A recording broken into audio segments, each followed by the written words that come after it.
एक अद्भुत अश्वेत महिला टेक्सास में मेरे दोस्त के यहाँ कुक थी। जब मैंने उससे पूछा कि उसने अपनी परेशानियों को पूरी तरह कैसे दूर किया, तो उसने जवाब दिया कि साधारण समस्याएं साधारण प्रार्थनाओं से सुलझ सकती हैं। जब कोई बड़ी समस्या आती है तो आपकी गहरी प्रार्थनाएं करनी पड़ती हैं। न्यूयॉर्क के साइरेक्यूज के मेरे प्रेरक मित्र हार्लोवे बी एंड्रयूज मेरे द्वारा देखे गए सर्वश्रेष्ठ बिजनेसमैन और सुयोग्य आध्यात्मिक विशेषज्ञों में से एक हैं। वे कहते थे कि ज्यादातर प्रार्थनाओं के साथ समस्या यह होती है कि वे पर्याप्त बड़ी नहीं होती। उनका कहना था, अगर आपको आस्था से विश्वास और परिणाम चाहिए तो बड़ी प्रार्थना करनी चाहिए।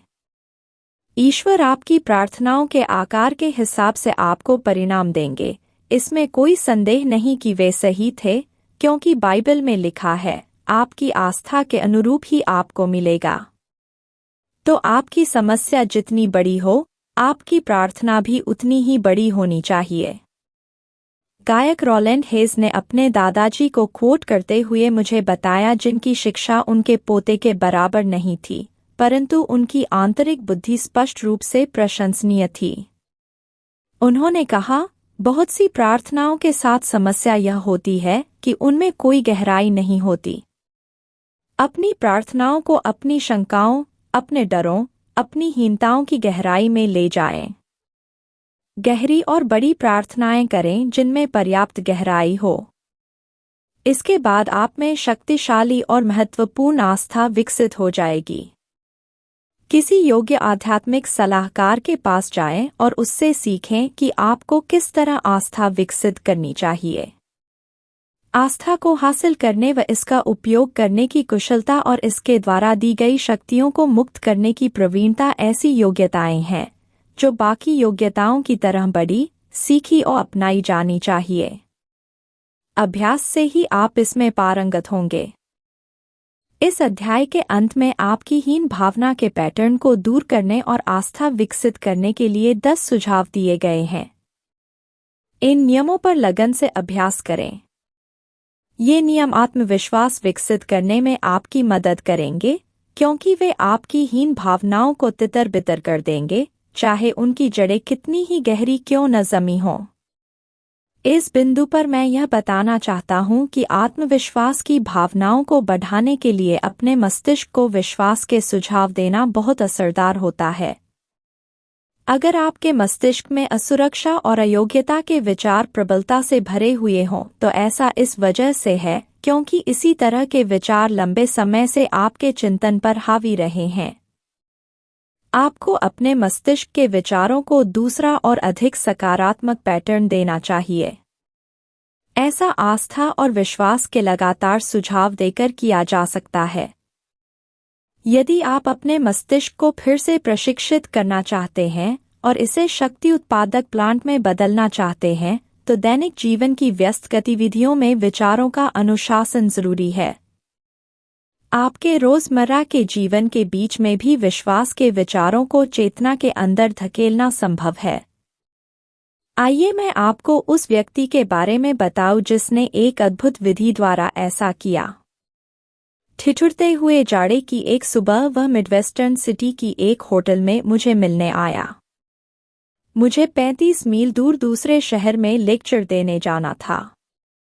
मैं उसकी कार में बैठ गया और वह फिसलती हुई सड़क पर तेज रफ्तार से गाड़ी चलाने लगा। मुझे लगा जैसे वह जरूरत से ज्यादा तेज गाड़ी चला रहा था। मैंने उसे याद दिलाया कि हमारे पास पर्याप्त समय था और यह सुझाव दिया कि वह आराम से गाड़ी चलाए। मेरी ड्राइविंग के बारे में चिंता न करें, उसने जवाब दिया। पहले मुझे भी कई तरह की चिंताएं और असुरक्षाएं सताती थीं, परंतु अब मैं चिंताओं से ऊपर उठ चुका हूं। पहले मैं हर बात से डरता था। मैं कार या हवाई जहाज में यात्रा करने से डरता था। जब मेरा परिवार कहीं जाता था, तो जब तक वे लोग वापस नहीं लौट आते थे, तब तक मैं चिंता में घुलता रहता था। मुझे हमेशा यही लगता रहता था जैसे मेरे साथ कुछ न कुछ बुरा होने वाला है, और इस वजह से मेरा जीवन दुख से भर गया था। मुझ में हीन भावना बुरी तरह भरी हुई थी और मुझ में आत्मविश्वास की भारी कमी थी। मेरी मानसिक स्थिति का असर मेरे बिजनेस पर भी हुआ और मेरे बिजनेस की हालत दिनों दिन खराब होती चली गई। परंतु तभी मैंने एक ऐसी अद्भुत योजना बनाई जिससे मेरे दिमाग से असुरक्षा की सारी भावना निकल गई और अब मुझमें विश्वास की कोई कमी नहीं है। मुझे न सिर्फ अपने आप में विश्वास है बल्कि मुझे आम तौर पर पूरे जीवन में विश्वास है।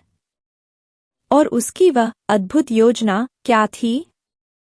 उसने मुझे कार में विंडस्क्रीन के ठीक नीचे इंस्ट्रूमेंट पैनल पर लगे 2 क्लिप दिखाए। फिर उसने ग्लव कंपार्टमेंट में हाथ डाला और बहुत से छोटे कार्ड निकाले। उसने एक कार्ड को चुना और उसे क्लिप में फंसा दिया। उस पर लिखा था, अगर आप में विश्वास है तो आपके लिए कुछ भी असंभव नहीं है। फिर उसने उस कार्ड को हटाया और एक हाथ से गाड़ी चलाते हुए दूसरे हाथ से कार्ड छांटते हुए एक और कार्ड चुना और उसे क्लिप के नीचे लगा दिया। उस पर लिखा था, अगर ईश्वर हमारे साथ हो तो कौन हमारे खिलाफ हो सकता है। उसने बताया, मैं एक ट्रैवलिंग सेल्समैन हूं और मैं ग्राहकों से मिलने के लिए दिन भर कार से यात्रा करता हूं। मैंने पाया कि जब कोई व्यक्ति गाड़ी चलाता है तो उसके दिमाग में तरह तरह के विचार आते हैं।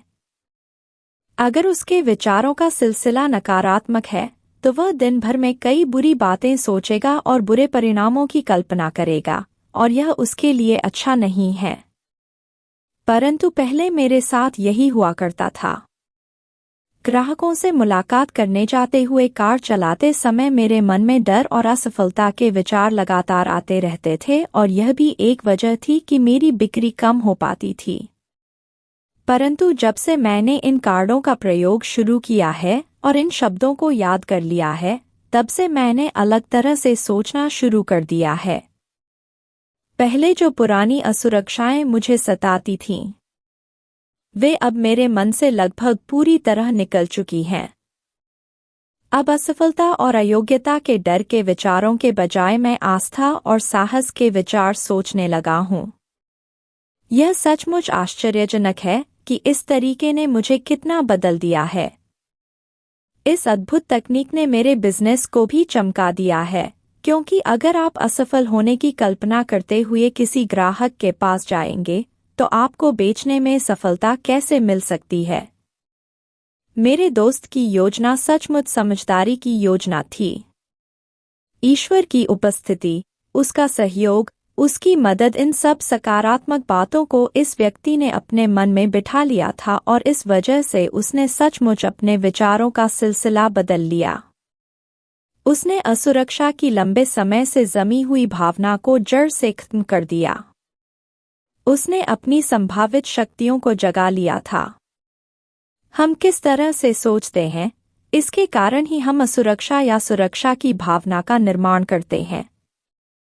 अगर हम हमेशा यही विचार करें और कल्पना करें कि कोई बुरी घटना होने वाली है, तो इसका परिणाम यह होगा कि हम हमेशा असुरक्षित महसूस करेंगे।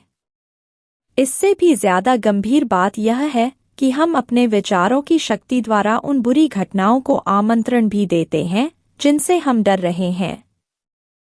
इस सेल्समैन ने कार में अपने सामने कार्ड रखकर साहस और विश्वास के महत्वपूर्ण विचारों द्वारा सचमुच सकारात्मक परिणाम प्राप्त किए। पहले उसकी शक्तियां पराजय के मनोविज्ञान के बंधन में बंधी हुई थीं। अब रचनात्मक नजरिए की प्रेरणा के कारण वह बंधन खुल गए और उस व्यक्ति की शक्तियां पूरी तरह स्वतंत्र हो सकीं। स्पष्ट रूप से आत्मविश्वास की कमी आज इंसान की सबसे बड़ी समस्याओं में से एक है। एक यूनिवर्सिटी में मनोविज्ञान के लगभग 600 विद्यार्थियों का सर्वे किया गया। विद्यार्थियों से पूछा गया कि उनकी सबसे कठिन व्यक्तिगत समस्या कौन सी है। 75% ने जवाब दिया, आत्मविश्वास की कमी। इस आधार पर हम यह अनुमान लगा सकते हैं कि आम जनता की स्थिति भी कमोबेश यही होगी। हर जगह आप ऐसे लोगों से मिलते हैं जो अंदर से डरे हुए हैं, जो जिंदगी में दुबक कर चलते हैं, जिनमें असुरक्षा और अयोग्यता की भावनाएं गहराई में जमी हुई हैं, जिन्हें अपनी शक्तियों पर संदेह है। अंदर ही अंदर उन्हें विश्वास नहीं होता कि वे किसी जिम्मेदारी को निभाने के काबिल हैं या उनमें अवसर का लाभ उठाने की क्षमता है। उन्हें हमेशा यह अस्पष्ट और काल्पनिक डर लगा रहता है कि कुछ न कुछ गड़बड़ होने वाली है।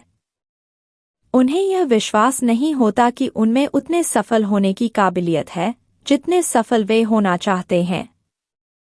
इसीलिए वे अपनी सामर्थ्य से बहुत कम स्तर पर ही संतुष्ट होने की कोशिश करते हैं। जिंदगी की राह पर हजारों लोग हारे हुए और डरे हुए घुटनों के बल घिसटते हुए चले जा रहे हैं, और ज्यादातर मामलों में उनकी कुंठा या असमर्थता सिर्फ काल्पनिक है और इसलिए अनावश्यक है।